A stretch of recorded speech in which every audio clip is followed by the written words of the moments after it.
Imagine a car accident where no human is driving. Who takes the blame?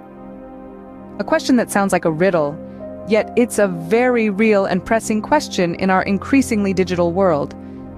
It's a scenario that's not as far-fetched as it may seem. With the advent of artificial intelligence and self-driving cars, the lines of responsibility are becoming blurred. As we transition into an era where machines are making decisions on our behalf, we are faced with a plethora of legal and ethical challenges. Who is to blame in the event of an AI car accident? Is it the manufacturer of the vehicle, the software developer, or the owner of the vehicle? The complexities of assigning blame in such situations are immense, and the legal landscape is struggling to keep pace with the rapid advancements in AI technology.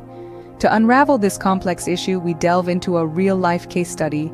In 2018, an autonomous vehicle owned by Uber struck and killed a pedestrian in Arizona.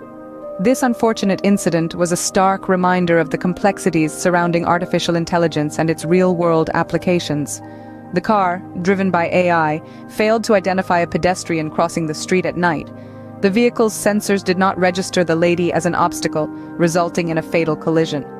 The safety driver, whose responsibility was to intervene in such situations, was found disengaged, streaming a television show on her phone instead of monitoring the road.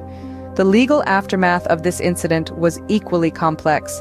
Despite the AI's failure to prevent the accident, Uber, the owner of the self-driving car, escaped prosecution. The reason? Current laws didn't have provisions for holding an AI or its owner accountable for such mishaps. The safety driver, however, didn't have the same fate. She was charged with negligent homicide, as she was legally obligated to oversee the vehicle's operation and